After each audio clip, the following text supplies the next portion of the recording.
Scroll number 5. I was built for this. It is not because things are hard that I lose confidence.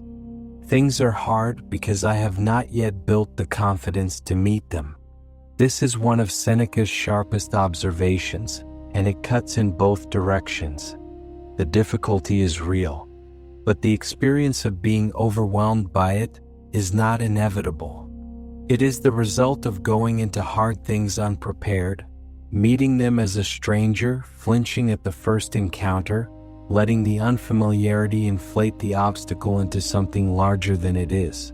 Seneca makes this point with unusual precision. He says that people who think certain things are beyond human capacity are simply people who haven't tried them.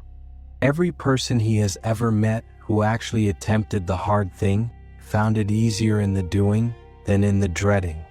The anticipation is always worse than the event. The fear is always larger than the object of it. I do not do that anymore. I meet what comes with preparation, with practice, with the steady knowledge that I was made for exactly this. The obstacle is not in the way. The obstacle is the way. Seneca understood this before anyone gave it that name. I was built for this.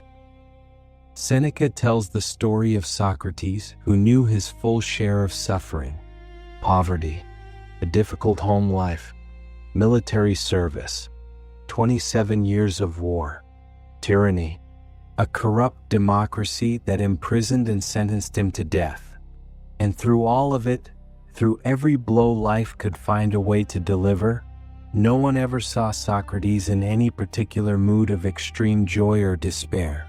His was a level temperament, not because nothing touched him, but because he had done the work of preparing himself for what life brings, so that when it arrived to meet someone who had already considered it, already decided how to respond, already committed to remaining recognizably himself, regardless of what fortune sent. I was built for this. Then there is Cato, with whom fortune dealt in an even more relentless fashion.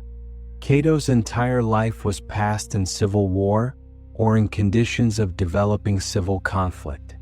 He faced Caesar. He faced Pompey. He crossed the deserts of North Africa on foot at the head of his troops. He was always the last to drink when water was found. He was defeated at the polls and played a game of dice at the place of polling unbothered.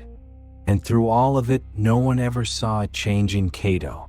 In every situation, in office, in defeat, under attack, in the field, in death, he showed himself always the same man. I was built for this. I'm not Socrates. I'm not Cato. The difficulties I face are smaller, but the principle is identical. The question is not whether difficulty will arrive. It will arrive. It has always arrived.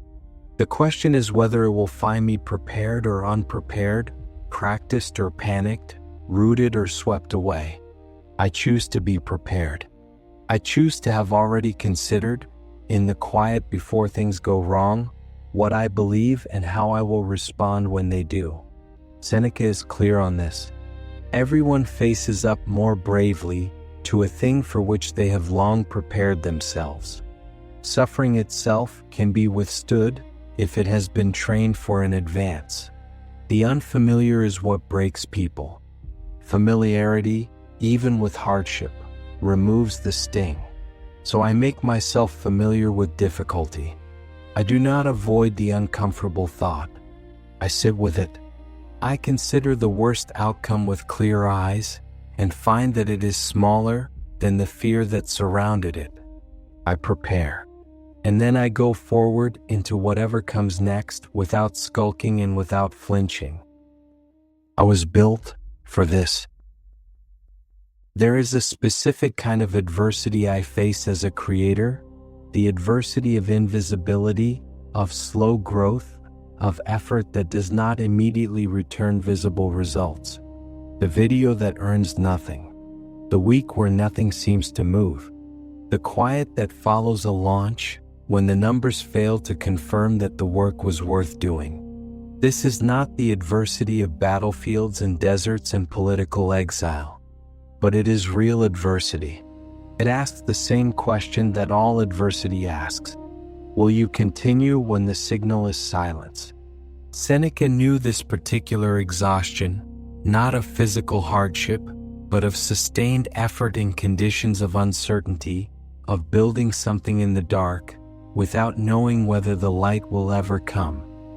He said, "The only safe harbor in this life's troubled sea is to refuse to be bothered about what the future will bring, and to stand ready and confident, squaring the breast to take without flinching whatever fortune sends."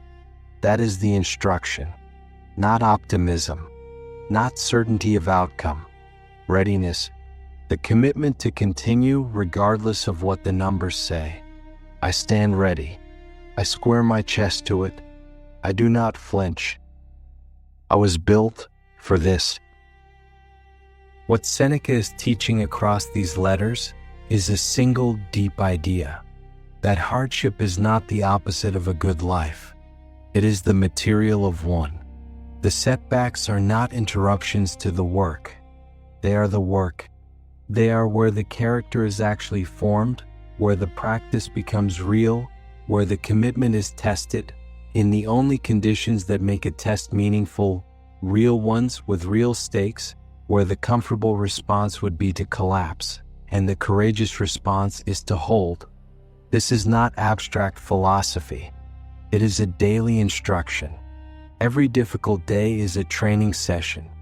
Every setback is an opportunity to demonstrate, to myself quietly without audience, that I am the person I have committed to being. That the values I hold in comfort also hold under pressure. That I do not become a different person when things get hard. I become more recognizably myself, more distilled, more certain of what I am and what I am for. I hold. I have held before. I will hold again. Every time I hold under pressure, I am building something that compounds, not visible to anyone else, completely real to me. I was built for this. Shapes frightening to the sight, Seneca writes, hardship and death. They seem frightening but in fact are not. Not to the person who has looked at them directly, who has sat with the worst possibilities and found that they are survivable, who has discovered that on the other side of the thing they feared most was simply more life, requiring the same qualities that have always been required: presence, commitment, the refusal to catastrophize, the willingness to begin again. The person who has prepared for difficulty does not meet it as a stranger. They meet it as something expected, something considered, something they have already rehearsed a response to. That rehearsal is not pessimism. It is the deepest form of optimism, the conviction that whatever arrives, I will be equal to it. That I have done the work of becoming someone who can meet hard things without being destroyed by them. I have looked directly, and I am not afraid. I was built for this.